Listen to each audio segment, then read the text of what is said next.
Hey everyone, I hope आपका preparation अच्छा चल रहा होगा। Today I am here to share group 1 के सारे ही important chapters, not so important, क्या चीजें आप छोड़ सकते हो with respect to June 2025 exams. So let's get started with company law subject. उसके बाद हम लोग जेआईजेल देखेंगे, फिर एसबीआईएलएल एंड लास्ट में सीएफएम देखने वाले हैं। So you can accordingly toggle the YouTube का जो वीडियो का ये होता है जिस भी चैप्टर के लिए आपको देखना है। Let's start with company law. Company law part 1 is for 60 marks and part 2 is for 40 marks. But I would suggest कि part 1 के साथ ही आप रिवीजन शुरुआत कीजिए, because part 1 के अंदर 12 चैप्टर्स है, लेकिन फिर भी उसका रिवीजन थोड़ा क्विकली हो सकता है अगर आप इंपॉर्टेंट चैप्टर्स पे ज्यादा ध्यान देते हैं तो। अब यहाँ पर सबसे ज्यादा क्वेश्चंस वो लोग किस बेसिस पर पूछने वाले हैं, जो भी इंपॉर्टेंट कॉन्सेप्ट्स है उस पे तो पूछने ही पूछने वाले हैं। जैसे हमेशा डोमेन कंपनी से एक क्वेश्चन आता है, even this time it would be the same। Profit से और चार्जेस से आ भी सकता है, नहीं भी आ सकता है, नॉट टू श्योर नाउ, क्योंकि थोड़ा प्रेडिक्टेबल जब होते जाता है तो इंस्टीट्यूट ऐसा गूगली फेंकता है और बोलता है कि चलो अब देख कर बताओ। तो सबसे ज्यादा तो जो क्वेश्चंस आएंगे मुझे ऐसा लगता है इस बार, that would be from chapter number 2, that is legal status and the types of registered companies. इसके ऊपर फॉरेन कंपनी या कोई भी वन अदर कंपनी के ऊपर क्वेश्चन पूछा जा सकता है। मेमोरेंडम एंड आर्टिकल्स के ऊपर एक क्वेश्चन आएगा ही। शेयर एंड शेयर कैपिटल से आप एक या दो क्वेश्चंस भी एक्सपेक्ट कर सकते हैं। अगेन यहाँ से आप एक क्वेश्चन एक्सपेक्ट कर सकते हैं। दीज आर द वेरी वाले इंपॉर्टेंट वाले chapters.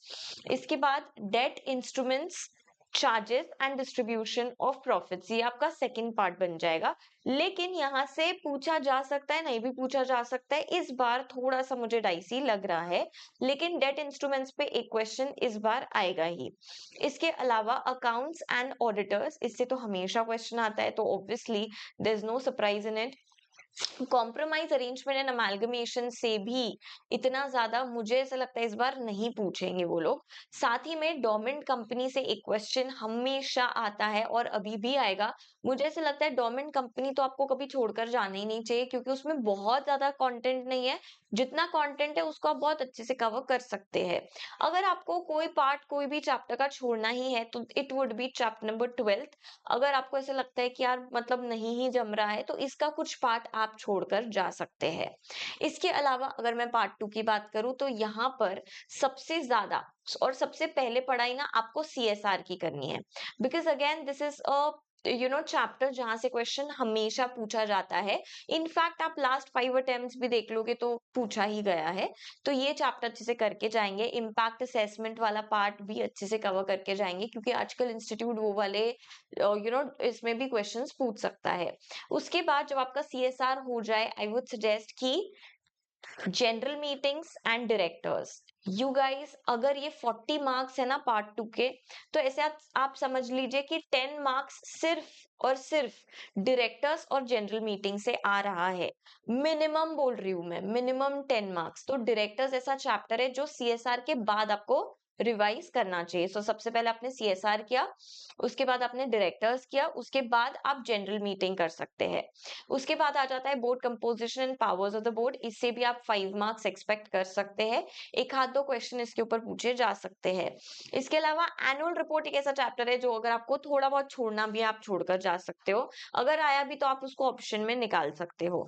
Again a very very very very important chapter would be KMP, जो बाकी के 40 में से 30 मार्क्स है ना, तो आप ऐसे समझ लीजिए बाकी 10 मार्क्स यहाँ से आ रहे हैं।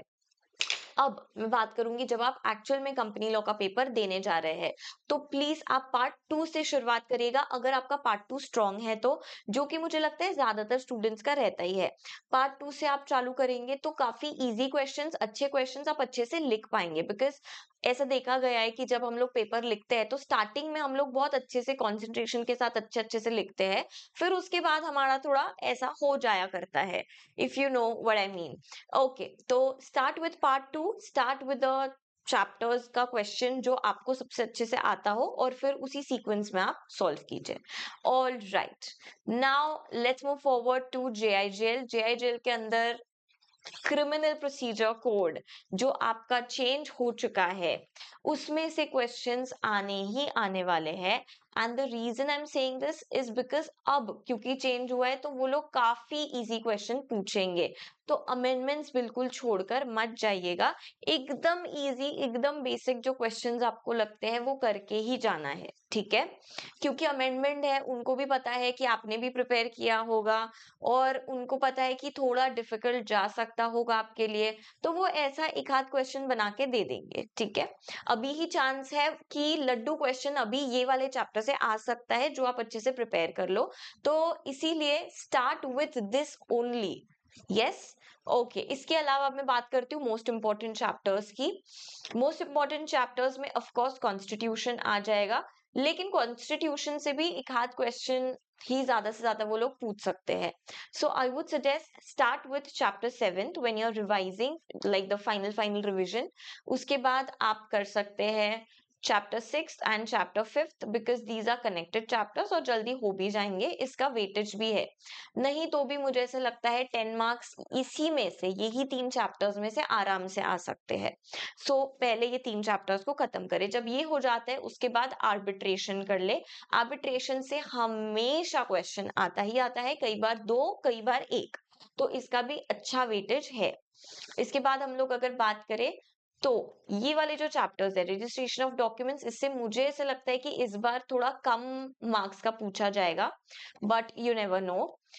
साथ ही में जस्ट 1 सेकेंड, साथ ही में आपको जो क्वेश्चन आने वाला है वो information, right to information law से और इंफॉर्मेशन टेक्नोलॉजी, ये दोनों से एक एक क्वेश्चन पक्का पक्का से आने ही वाला है।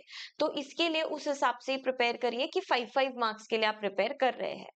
Okay, apart from that chapter 16, 17 and 18, it is always seen that this particular part से जो लास्ट वाले क्वेश्चंस होते हैं, आई थिंक क्वेश्चन 5th या 6th, उसमें यूजुअली इसका देखा ही जाता है कि ये वाले क्वेश्चन से आ रहा है।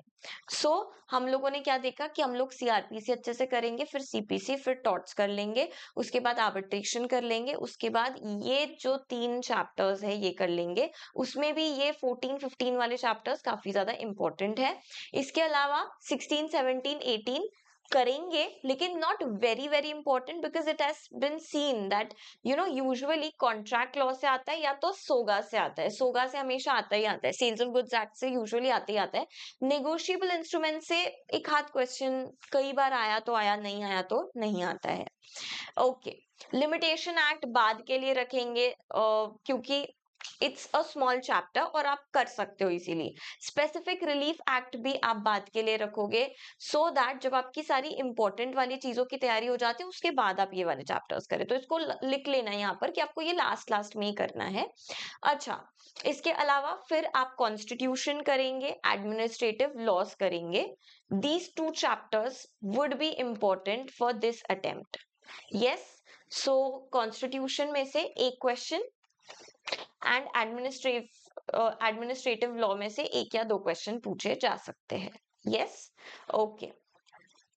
सोर्सेज ऑफ लॉ इसी में आ जाएगा, लेकिन अगेन सोर्सेज ऑफ लॉ का ऐसा है कि कई बार आया, कई बार बहुत अच्छा क्वेश्चन नहीं आया, it's like that. Okay, constitution बहुत ज्यादा अच्छे से करने की जरूरत नहीं है क्योंकि वो बहुत इजी है। आप एक इसका लिस्ट बना के रख सकते हैं कि ये आर्टिकल का ये वाला है, इसके अंदर 2-3 पॉइंट्स ये दिए हुए हैं, सो दैट कोई भी आर्टिकल आए तो आप उस पे आंसर लिख सकते हैं। एक ही क्वेश्चन आएगा, इसके अलावा ज्यादा नहीं आएगा। ओके, जूरिस्प्रूडेंस का तो पेपर क्योंकि पूरा 100 मार्क्स का है, तो इसीलिए जो क्वेश्चन से आपको ऐसे लगता है कि आपको सबसे अच्छे से आता है वहीं से आपको शुरुआत करनी है आपके आंसर पेपर की। और इसमें स्पीड का कुछ नहीं है क्योंकि जेआईजेल का पेपर खत्म हो जाता है। जेआईजेल में सिलेबस बहुत वास्ट नहीं है, कुछ कुछ ऐसी की चीजें हैं जो हमें देखनी है। तो जब आप आपका आंसर भी लिखे, सो कॉन्स्टिट्यूशन में जब आप आर्टिकल्स मेंशन करते हैं, फिर सीआरपीसी के अंदर अगर आप कोई अमेंडमेंट मेंशन करते हैं, हर चीज को अंडरलाइन करना ही करना है, ठीक है? चलिए let's start with SBILL. Okay, SBILL is quite simple. We'll obviously start with part 2. Part 2 के अंदर इजी वाली चीजें हम लोग कर लेंगे, जैसे कि 17, 18 and 20th we'll do it very nicely. उसके बाद हम लोग चैप्टर 16 और चैप्टर 19 कर लेंगे। ओके, और लास्ट में आप इसको पिंक से भी मार्क कर सकते, मतलब ग्रीन से ही कर देते, चलो लाइट ग्रीन से। उसके बाद आप ये 2 चैप्टर्स भी कर सकते हैं। एक आध क्वेश्चन इसमें से पूछा जा सकता है, बट मेजॉरिटी यहाँ पर हमें पता ही है कि कहाँ से आने वाला है। एक फिक्स क्वेश्चन है जो चैप्टर 20 से आने ही वाला है, प्लस चैप्टर 17-18 से, उसमें भी चैप्टर 18 से हर अटेम्प्ट में क्वेश्चन आता ही आता है। यस, वेजेस एक्ट तो आपको करके ही जाना है, काफी अच्छे से करके जाना है, क्योंकि एसबीआईएलएल के अंदर भी ऐसे आप समझ लीजिए कि 80% क्वेश्चंस डायरेक्ट आएंगे और 20% वो आपको केस लॉ बनाकर वो सेम चीज पूछेगा, जहां पर आपको केस लॉ बेसिस पे आंसर नहीं देना है, आपको सिंपली आंसर देना है। ठीक है, ओके। बहुत ही सिंपल केस लॉ बनाकर वो आपको पूछ सकते हैं 20% ऑफ द क्वेश्चंस में। अब पार्ट 1 की बात करते हैं, तो मुझे ऐसा लगता है कि इस बार चैप्टर 1 से कुछ बहुत नहीं आने वाला है। Of course chapter 2 is important, एक क्वेश्चन यहाँ से आने वाला है, एलएलपी से 1 या 2 क्वेश्चंस आपको देखने के लिए मिल सकते हैं। इसके अलावा स्टार्टअप से भी आ ही रहा है, एमएसएमई से भी 1 क्वेश्चन तो आप यही कर दो, और यहाँ से 1 या 2 क्वेश्चंस अगेन आ सकते हैं for conversion of business entities, क्योंकि एक आध दो क्वेश्चंस वो लोग ना उसमें निकाल ही लेते हैं। इसके अंदर से भी आपको एक क्वेश्चन देखने के लिए मिल सकता है। बिजनेस कोलैबोरेशन से मुझे ऐसे लग रहा है, क्योंकि लास्ट टाइम इन्होंने बहुत ज्यादा कुछ पूछा नहीं, तो मुझे ऐसा लगता है शायद इस बार भी नहीं पूछेंगे। यस, ये आपको foreign wholly owned subsidiary by foreign, ये वाला चैप्टर आपको बहुत अच्छे से ही कर कर जाना है, बिकॉज लास्ट टाइम भी ये वाले चैप्टर से क्वेश्चन पूछा गया था। Okay, registration and licences last में भी जैसे भी आपको करना है आप कर सकते हैं, इससे भी एक क्वेश्चन आएगा। अब वो लोग ऑब्वियसली ट्राई करते हैं कि जितने सारे चैप्टर्स से वो लोग ला सके क्वेश्चंस वो लोग लेकर आते हैं, लेकिन यहाँ पर आपको देखना है कि क्या क्या टॉपिक्स ज्यादा इंपॉर्टेंट है जिसपे क्वेश्चंस पूछे जाते हैं। जैसे अगर conversion of OPC into a public company into a private company, ऐसा कुछ भी क्वेश्चन आता है तो अब वो नहीं आएगा। अब हो सकता है प्राइवेट कंपनी को कैसे कन्वर्ट करते हैं पब्लिक में, उसकी क्या प्रोसीजर है, वो आ सकता है। तो they keep on switching the questions here. Chapter वही है, लेकिन चैप्टर का जो टॉपिक है वो लोग चेंज कर देते हैं। That's it. Okay, moving forward to CAFM. CAFM के अंदर again I would suggest each and every student की पार्ट 2 से ही शुरुआत करिए, आपके रिवीजन का भी और आपके पेपर का भी, because part 2 would be very very scoring for you, of course. क्योंकि मुझे ऐसा लगता है यार एफएम सबका ही अच्छा होता है, और एफएम में काफी प्रिडिक्टेबल क्वेश्चंस भी आते हैं अगर आपकी प्रैक्टिस अच्छे से हुई है तो। अब एफएम के अंदर time value of money is a very easy chapter and also a very scoring chapter. Cost of capital and capital structures again easy chapter भी है, प्लस आप अच्छे से स्कोर भी कर पाएंगे। इसके बाद जब ये दोनों हो जाते हैं तो कैपिटल बजटिंग ले लो और वर्किंग कैपिटल ले लो, this would be the second one जो आप करोगे। And the last one is chapter number 16 and 19, that's it. Introduction में से आपको कुछ पार्ट छोड़ना है तो आप छोड़ सकते हो, ज्यादा ये फोकस करिएगा कि आप प्रैक्टिकल क्वेश्चन सॉल्व करो थ्योरी में, क्योंकि फुल मार्क्स यूजुअली नहीं मिलते हैं। और उसके बाद आप सिक्योरिटी एनालिसिस कर सकते हो, सिक्योरिटी एनालिसिस को छोड़कर मत जाना, it's a very easy chapter only. Okay, तो यहाँ पर मैंने एक्चुअली पहले भी सीक्वेंस लिखा ही है, प्रैक्टिकल सब्जेक्ट के लिए ये सेम सीक्वेंस ही आपको फॉलो करना है, बिकॉज यहाँ पर जो ज्यादा कंटेंट है चैप्टर 12 से पूछेंगे पूछेंगे, चैप्टर 14 से पूछेंगे पूछेंगे, 15 से भी the question are going to ask. Okay, इसके बाद हम लोग पार्ट 1 पे आ जाते हैं, विच इज कॉर्पोरेट अकाउंटिंग। यहाँ पर ऑफ कोर्स ये वाले चैप्टर्स काफी इंपॉर्टेंट है, but at the same time ये वाले चैप्टर्स से भी क्वेश्चंस आते हैं, तो ये चैप्टर्स तो आपको ऐसे समझ लीजिए ये सारे ही 4 स्टार वाले चैप्टर्स है, ऑल ऑफ दीज चैप्टर्स। इसके अलावा जो भी सारे ब्लू से मार्क किए हुए, इस पे से थोड़े थियोरेटिकल क्वेश्चंस आते हैं, थोड़े क्वेश्चंस एक आध बार पूछेंगे नहीं पूछेंगे, थोड़ा सा वैसे टाइप का रहता है। But these 5 chapters if you have done, you can easily say कि हाँ 30 marks तो हमारे यहीं पे ही सिक्योर्ड हो गए हैं। Yes, so plan it accordingly. I hope that this video was useful to you. जब आप लाइक कॉर्पोरेट अकाउंटिंग का भी पेपर करोगे तो फाइनेंशियल मैनेजमेंट से पहले शुरुआत करनी है. Okay, I hope that this video was useful to you. Do let me know in the comment section अगर आपको चाहिए मैं और ऐसे कुछ टॉपिक्स पर वीडियोस लेकर आ सकती हूँ तो.